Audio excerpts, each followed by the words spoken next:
अद्भुत अद्भुत क्षमता है इन बालकों में, और वो भी ऋषि कुमार। इस आयु में ऐसे धनुर्विद्या का प्रदर्शन तो राजकुमारों के भी बस की बात नहीं। इनकी प्रतिभा अतुल्य है महाराज।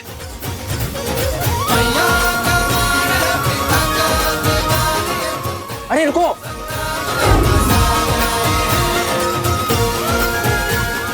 रोको! सैनिक भी इन्हें खोज नहीं पाए हैं महाराज। ये दोनों बालक असाधारण प्रतीत हो रहे हैं। आपने तो इनका पराक्रम निकट से देखा है, किंतु अब मुझे उन्हें प्रतियोगिता के अंतिम चरण को जीतते हुए निकट से देखने की इच्छा हो रही है। मैं स्वयं उन्हें खोजने की इच्छा रखता हूं। अवश्य, मैं भी आपके साथ चलता हूं। आपका यूं अतिथियों को छोड़कर जाना उचित नहीं होगा। आप यही रहिए। मेरे स्थान पर मेरा हनुमान उपस्थित रहेगा। जैसे प्रभु की इच्छा।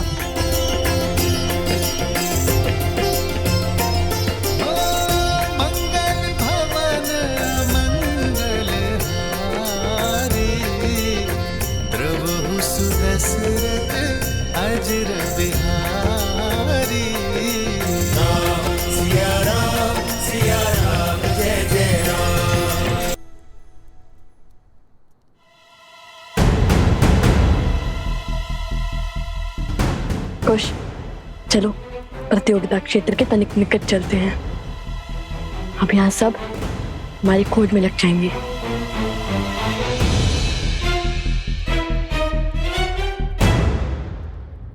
अद्भुत धनुर्विद्या का प्रमाण देते हुए हमारे गुप्त प्रतियोगी ने दूसरा चरण जीत लिया है, और इसी के साथ हम आ पहुंचे हैं इस स्पर्धा के आखिरी चरण में। अब देखना यह है कि इस अंतिम चरण में वो हमारे समक्ष आते हैं या नहीं। तो ध्यान से सुनो, इस चरण में महाराज जनक का अश्व, जिसे आसपास के सभी 12 राज्यों में सबसे तीव्र होने का गौरव प्राप्त है, उसे बिना क्षति पहुंचाए रोक पाएगा, वो होगा प्रतिस्पर्धा का विजेता।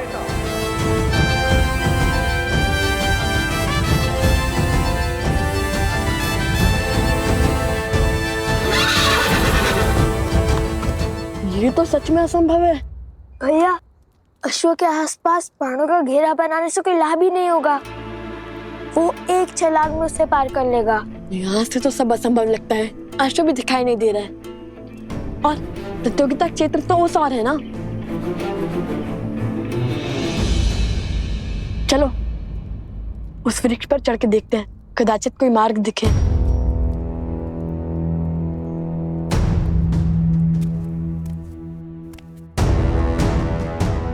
सैनिक आ रहे, धनुष छुपा।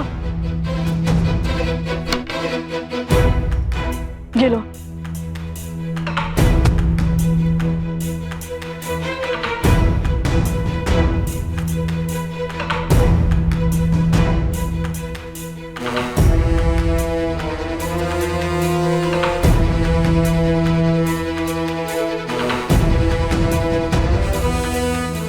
ये तो अयोध्या के सैनिक हैं। इतने सैनिक मिलकर उन 2 बालकों को नहीं खोज पा रहे हैं। शीघ्र ही हमें उन दोनों को महाराज के समक्ष ससम्मान प्रस्तुत करना होगा। लगता है पूरी मिथिला और अयोध्या मिलकर हमें खोजने में जुट गई है। वो देखो, मिथिला के सैनिक जिन्हें हमने माटी में स्नान करवाया था।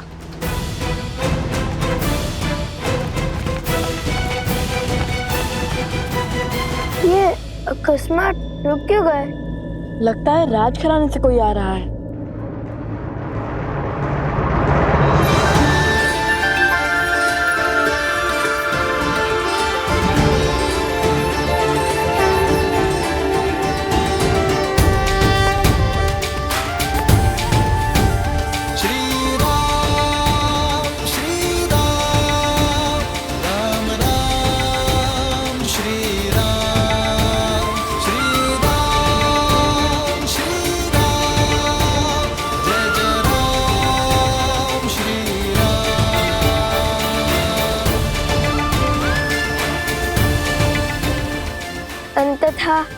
भक्त को भगवान के दर्शन मिल ही गए।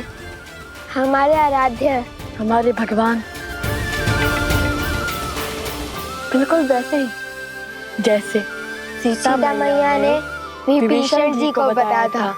श्री रामचंद्र कृपालो भजमन हरण भव भय दारुणम। नवकंज लोचन कंज मुख कर पदकंजारुणम। कंदर्प अगणित अमित छवि नवनील नीरज सुंदरम।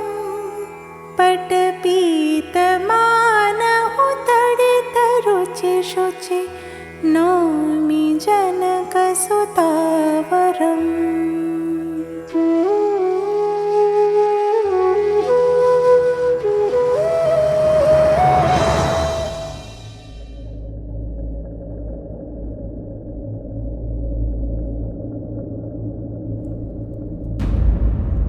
कुश श्री राम के चरण स्पर्श करने के लिए इससे अच्छा अवसर नहीं मिलेगा हमें। चरण स्पर्श करे या स्पर्धा? कुमारो,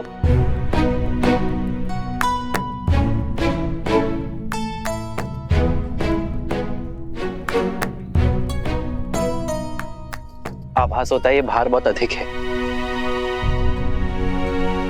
लाइए मैं सहायता कर देता हूँ। नहीं नहीं नहीं, हम स्वयं ले जाएंगे। प्रतिदिन का कार्य है भद्र। आप दोनों बड़े परिश्रमी प्रतीत होते हैं। हमारी माता ने सिखाया है कि अपना कार्य सदा स्वयं करना, किसी की सहायता नहीं लेना। बड़ी अच्छी सीख दी है कि तो मुझे आप दोनों की सहायता चाहिए कुमारों। क्या आपने हाथों में धनुष लिए 2 ऋषि कुमारों को देखा है? केश भी लंबे हैं उनके।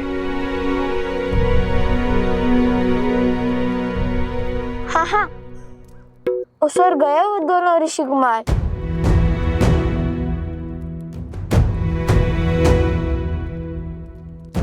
धन्यवाद। अपने पिता के चरण स्पर्श करके आशीर्वाद लेना हमारे पुत्रों की नियति में नहीं, किंतु ये पुष्प वो दोनों ही लेकर आए हैं आर्य। इसमें उनका स्पर्श है, स्वीकार कीजिए। सिया राम, सिया राम, सिया राम, सिया राम, सिया राम, सिया राम, सिया राम, सिया राम। हमें आशीर्वाद देते जाइए श्री राम।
प्रसन्न रहो।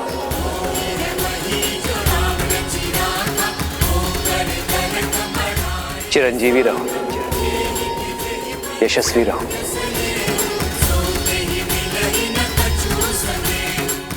ये कैसा अद्भुत आभास है। अब तक जिस मन को चिंता घेरी हुई थी, अब वो अचानक आनंदमय कैसे हो गया। कैसा शुभ संकेत है ये।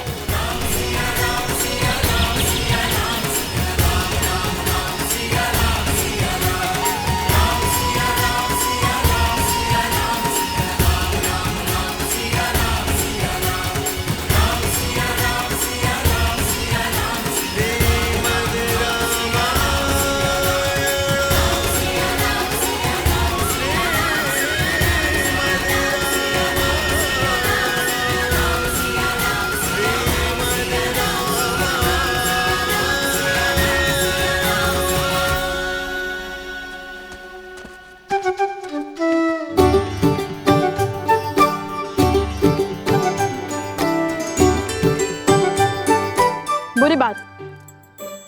असत्य क्यों कहा तुमने? हम तो यही हैं। सत्य और मैंने तो केवल इतना ही कहा था कि वो दो ऋषि कुमार उस ओर से आए थे और हम भी तो उसी ओर से आए, तो हम भी थे ना उसी ओर से। सत्य को तर्क में मत उलझाओ कुश। श्री राम से असत्य कहा है तुमने। प्रतियोगिता जीतने के बाद जब हम प्रभु श्री राम से मिलेंगे तो हमें उनसे क्षमा मांगनी होगी, समझे तुम? समझ गया भ्राता श्री। अब चलिए, वहाँ कोई सैनिक नहीं है। चलो।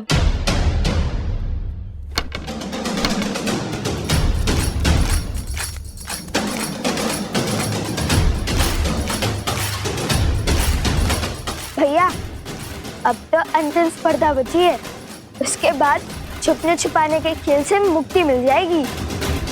मैया का मान है, पिता का विवाद, ये तो करने संग्राम का मजा आए हैं। माथे पे तेज ले, कांधे पे धनुष साजे भुजा, बलि है बलवान आए हैं।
सावधान, अश्व को क्षति नहीं पहुंचनी चाहिए।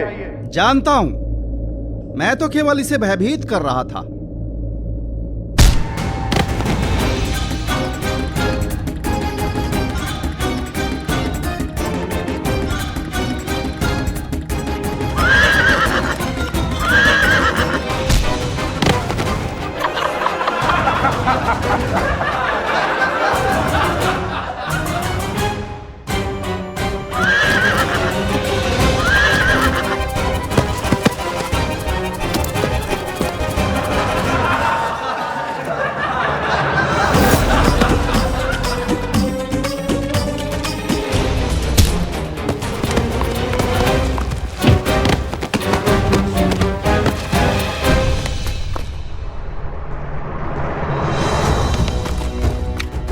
अश्व प्रतियोगिता के स्थल से बाहर निकल चुका है भैया। हमें उसे इसी नगर में रोकना होगा, अन्यथा न जाने कौन कौन से राज्य घुमा देगा ये हमें।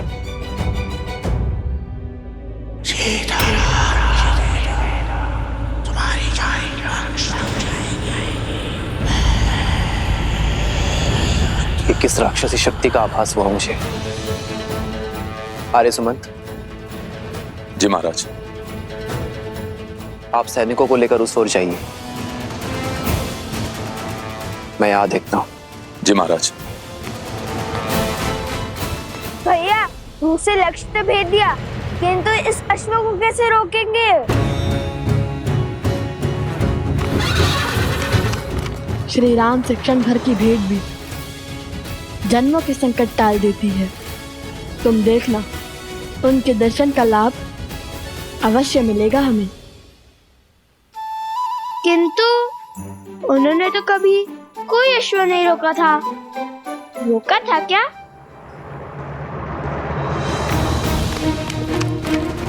वो देखिए भैया, वो रहा। कुछ सोचिए भैया, कैसे रोके इस अश्व को? यदि हमें मार्ग नहीं दिख रहा तो हम उसके मार्ग का अवरोध बन जाएंगे। सज्जो हो कुछ? फिर विचार कर लीजिए भैया, मुझे तो ये बड़ा क्रोधित लग रहा है। सोचो कुछ, श्री राम ने क्या कहा था? उन्होंने तो कहा था, प्रसन्न रहो, संतुष्ट रहो और चिरंजीवी रहो। किंतु इस अश्व को पकड़ने में क्या संतुष्टि, क्या प्रसन्नता होगी भैया? प्राणी प्रसन्न और संतुष्ट कब होता है? मैं तो तब संतुष्ट रहता हूँ जब मेरा पेट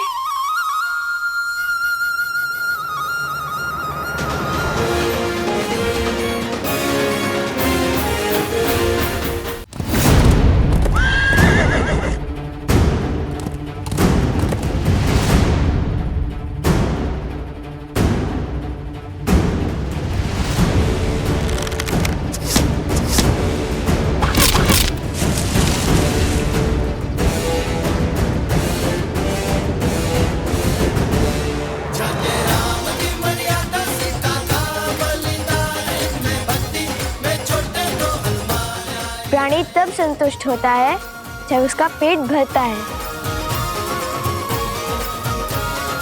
महाराज की जय हो। महाराज, दोनों ऋषि कुमारों ने अश्व की भूख मिटाने के लिए उसके आगे पत्तों का भंडार लगा दिया है। अब वे अश्व को लेकर प्रतियोगिता क्षेत्र में आ रहे हैं महाराज।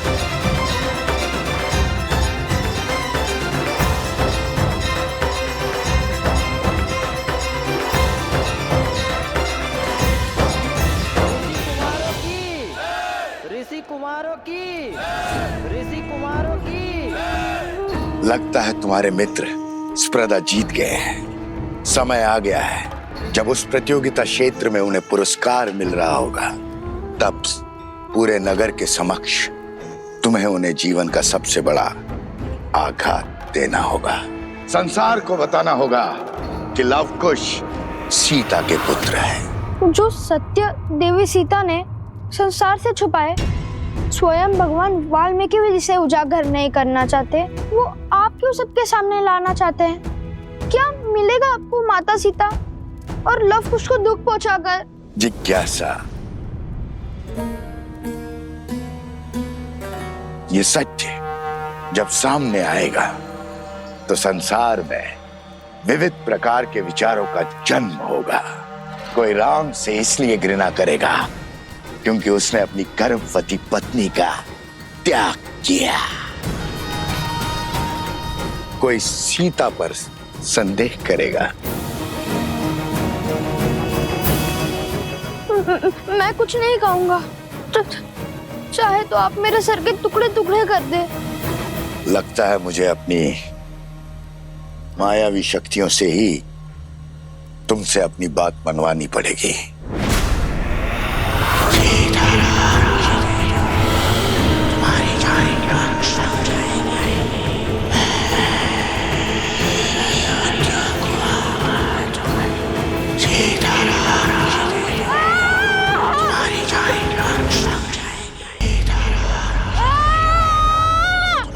राम नाम के समक्ष कोई असुरी शक्ति टिक नहीं सकती। राम, राम, राम, राम, राम, राम, राम, राम, राम, राम। मौन हो जाओ मूर्ख बालक। राम, राम।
बालक, बालक उठो।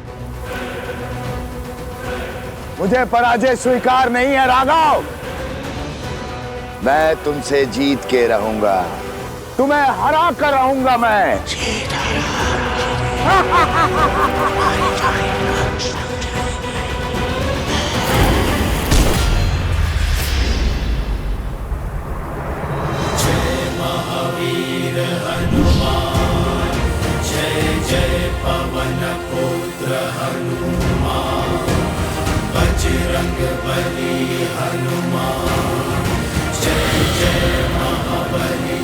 हनुमान,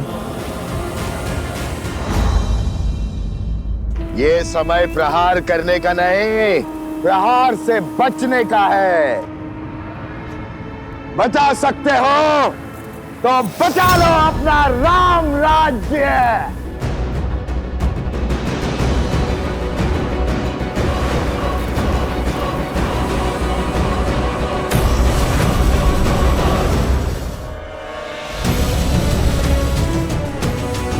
महाराज, वो बालक मिल गए।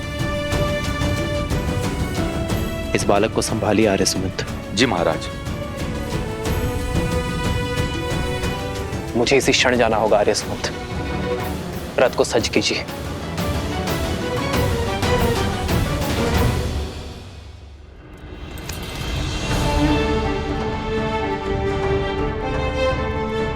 आर्य सुमंत, महाराज जनक से मेरी ओर से क्षमा मांगिएगा। उनसे विदा लिए बिना जाना पड़ रहा है, और उन ऋषि कुमारों को मेरी ओर से ये भेंट दीजिएगा। कभी अवसर मिला तो उनसे भेंट का लाभ मिलेगा मुझे।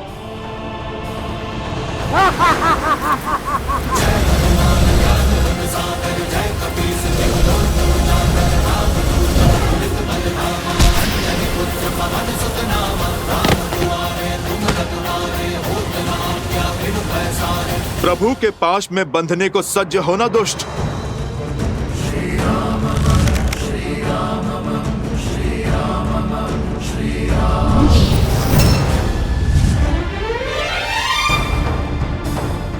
अयोध्या चलो हनुमान, हमारे पास समय अधिक नहीं है।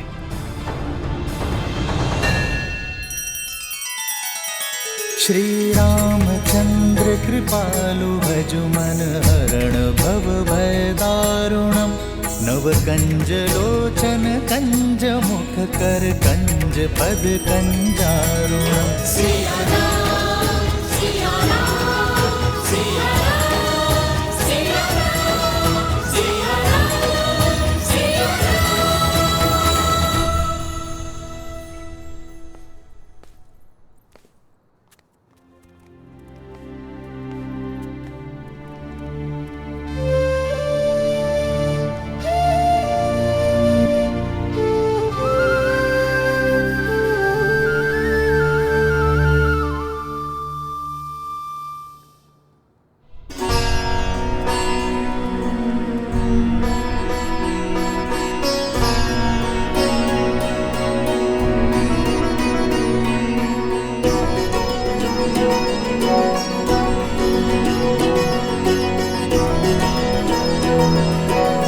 बालकों, मैं जानता हूं तुम्हारी दृष्टि किसे ढूंढ रही है। हम भी कब से तुम्हारी ही प्रतीक्षा कर रहे थे। मैं ये भी जानता हूं कि इतने असंभव चुनौतियों को संभव कौन कर रहा था। ईश्वर की असीम कृपा है तुम दोनों पर। तुम दोनों केवल धनुर्धारी ही नहीं हो, बल्कि बुद्धिमान और साहसी भी हो। धर्म के अर्थ को समझने की क्षमता भी रखते हो। राजाओं से पराक्रमी और वीर भी हो, और बालकों से नटखट भी। मैं और श्री राम तुम दोनों से अत्यंत प्रभावित हैं।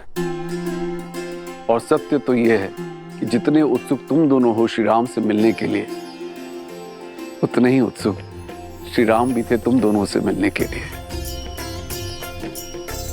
किंतु दुर्भाग्यवश उन्हें एक राक्षस को खदेड़ने के लिए जाना पड़ा। ये श्री राम की माला है, वही माला तुम दोनों को भेंट करना चाहते थे।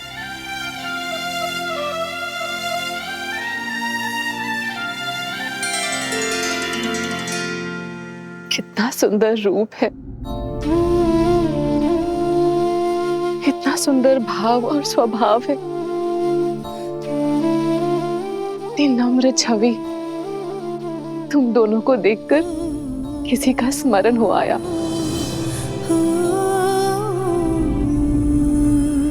माता सीता,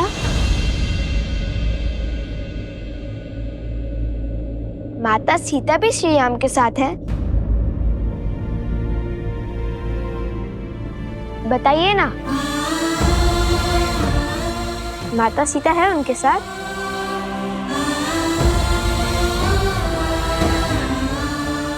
कोई बात नहीं, जब हम अयोध्या जाएंगे तब माता सीता से भी मिलेंगे और श्री राम से भी। हमारी माता कहती है कि जो बीत गया उससे सोच सोचकर दुखी होना व्यर्थ है, इसलिए आगे का सोचना चाहिए। उचित कहा आपकी माताश्री ने, बीते कल के बारे में सोच के दुखी होना ठीक नहीं है। अत्यंत बुद्धिमान प्रतीत होती है तुम्हारी माता। मैं भी उनसे मिलना चाहती हूँ, मुझे भी अपने साथ ले चलो। सुना ना? अवश्य महारानी, वो भी आपसे मिलकर बहुत प्रसन्न होंगी। उत्तर की ओर वन के निकट भगवान वाल्मीकि के आश्रम में ही रहते हैं।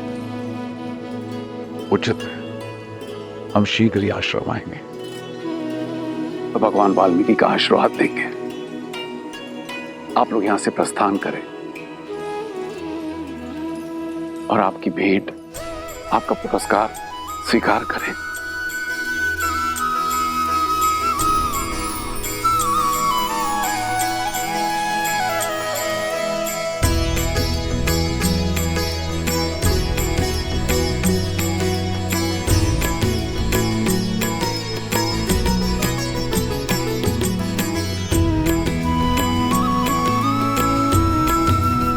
माता, हम सुनैना जी से भी मिले और महाराज जनक से भी। महाराज जनक यहाँ पे भी आएंगे।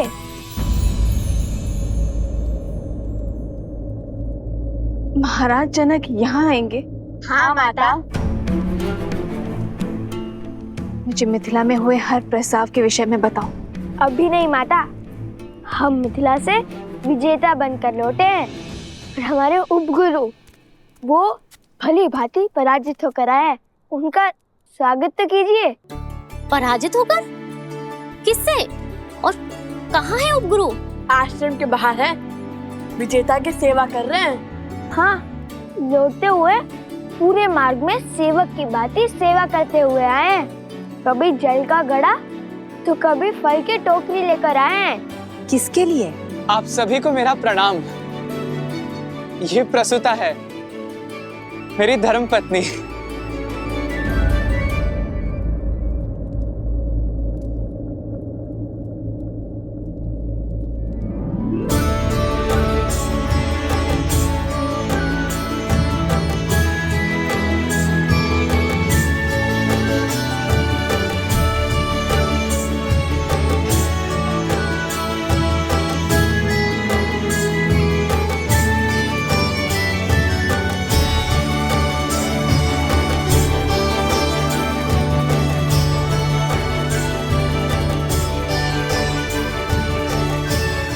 मिथिला की कन्याएं बड़ी कठोर होती हैं। एक बार जो उन्होंने किसी को पति स्वीकार लिया तो यमराज भी उनका मन नहीं बदल सकता।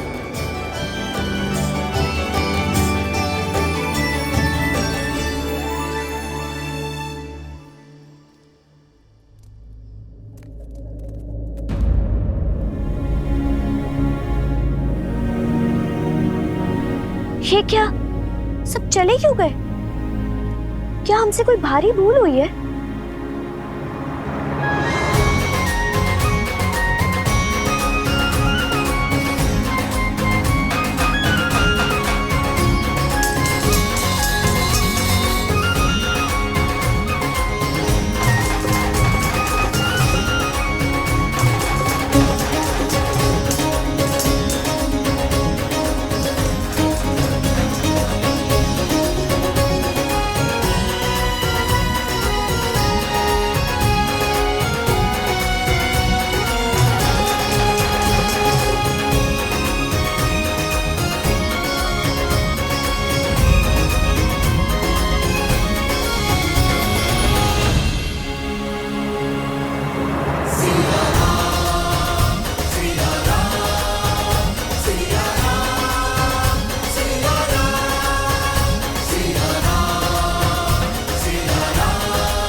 इस समस्त संसार में धर्म के अश्व का घूमना अनिवार्य है। मैंने स्वयं सहस्त्रमुख रावण को मिथिला में विष फैलाते देखा है। उसने एक बालक को अपने माया के भ्रम से बांधा था। किंतु अच्छी बात यह है कि बालकों पर कुविचारों का प्रभाव विलंब से होता है, इसलिए सहस्त्रमुख रावण सफल नहीं हो पाया। किंतु अब हमारे पास समय शेष नहीं है। हमें शीघ्र अतिशीघ्र अश्वमेध यज्ञ प्रारंभ करना होगा। महाराज, क्या अब आप दूसरा विवाह करेंगे अथवा भाभी मां सीता को?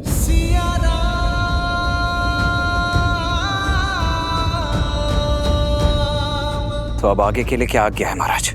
क्या इस यज्ञ से पूर्व महाराज के दूसरे विवाह का आयोजन करना होगा?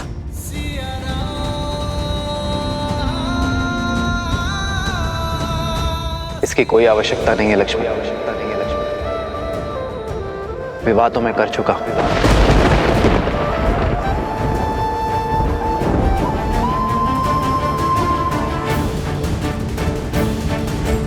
7 दिन के पश्चात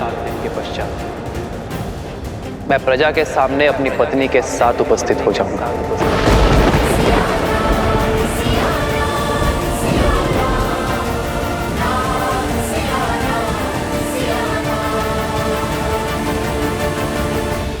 न जाने कहां की होगी वो, किस नगर की होगी वो महारानी, किस धर्म का वहन करती होगी। रघुकुल की गरिमा निभा भी पाएगी या नहीं? नहीं, इस नई महारानी को हम स्वीकार नहीं करेंगे। कभी स्वीकार नहीं करेंगे। राजा राम है वो कुछ भी अनिष्ट कर ही नहीं सकते। उन्होंने विवाह किया क्योंकि यही उचित था। राजा है, इसका तात्पर्य नहीं कुछ भी अनुचित करेंगे। हमारे महाराज ने हमेशा उचित कार्य ही किए हैं। ये उचित नहीं है। यही उचित है। ये उचित नहीं है। यही उचित है। अन्याय है ये। आप ये कैसे कह सकते हैं? क्योंकि हमारे महाराजा ने ध्यान रखा ही है।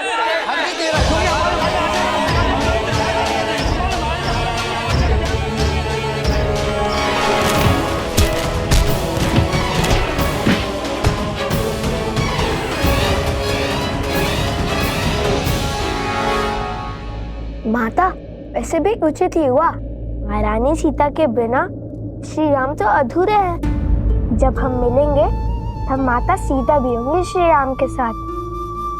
और तब तक के लिए श्री राम की भेंट है ना हमारे पास।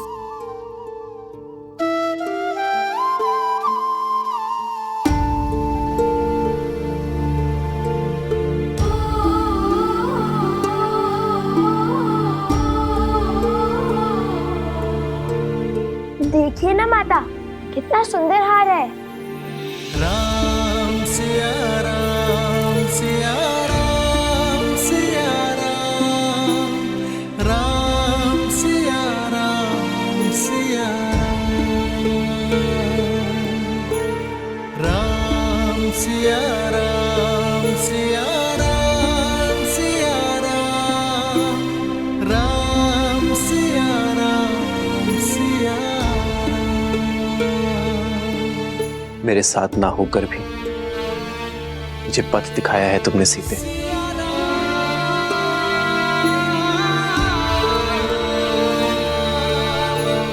प्रभु, आप जो करेंगे वो उचित ही होगा, किंतु प्रजा में जो ये तर्क वितर्क चल रहा है, इसे रोकने का मार्ग अवश्य ही खोजना होगा।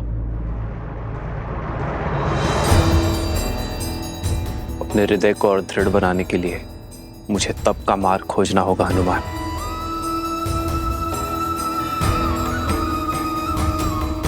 जब तक मैं इस कक्ष में हूं, मेरे एकांत में कोई बाधा ना डाले हनुमान।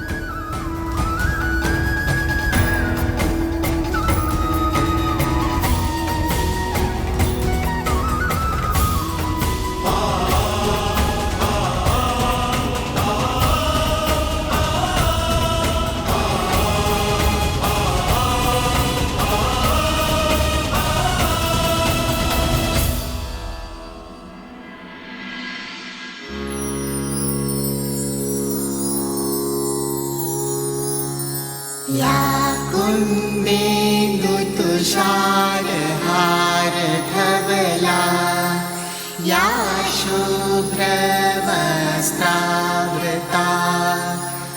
या वीणा वरदण्डमण्डितकरा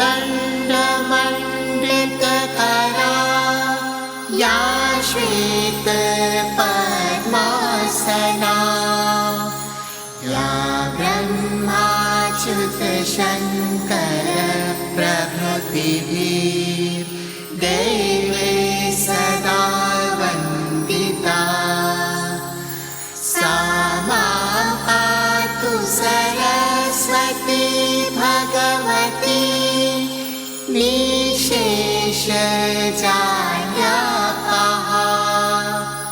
निशेषजाड्यापः निशेषजाड्यापः।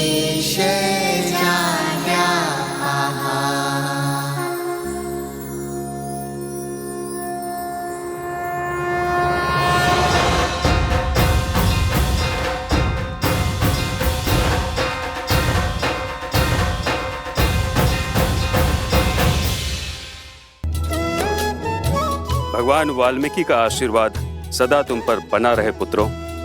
उठो। गुरुदेव, आज सरस्वती माता की पूजा क्यों?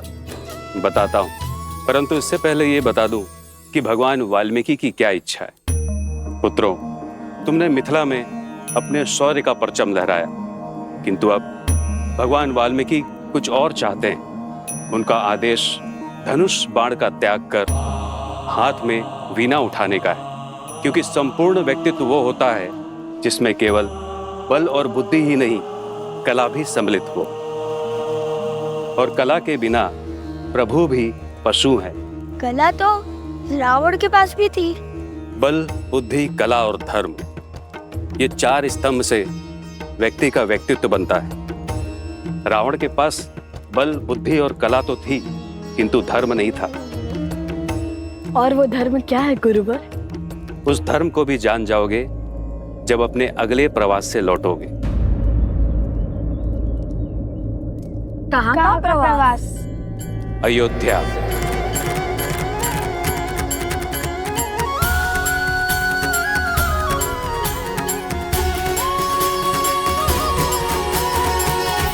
हम तो मिथिला कुमारी के सिवा किसी और को भी महारानी स्वीकार नहीं करेंगे। श्री राम से भी विरोध करेंगे। समझने का प्रयास करो। अयोध्या को यज्ञ की और यज्ञ को महारानी की आवश्यकता है। श्री राम ने जिस भी नारी का चयन किया होगा उसे हमें अपनी महारानी के रूप में स्वीकार करना ही होगा।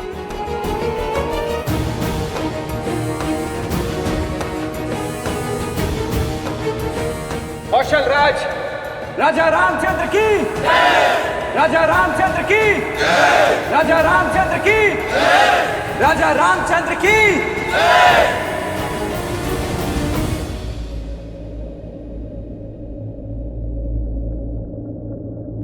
राज्य यज्ञ के बिना अधूरा है और राजा रानी के बिना अपूर्ण है। इसलिए मैंने अपनी प्रिय पत्नी के शोक को त्याग कर इस राज्य को धर्म से सबल करने का निर्णय लिया है। राजा रामचंद्र की, राजा रामचंद्र की, राजा रामचंद्र की। नहीं, अयोध्या की महारानी के रूप में मिथिला कुमारी के सिवा और किसी को स्वीकार नहीं करेंगे। महारानी सीता ही है। महारानी का स्थान हम किसी और को नहीं लेने देंगे। हाँ, तुम बिल्कुल ठीक कह रही हो। हमारी महारानी देवी सीता ही हो सकती हैं। हाँ हाँ, सीता ही हो सकती हैं। महारानी सीता की, महारानी सीता की, महारानी सीता की, महारानी सीता की।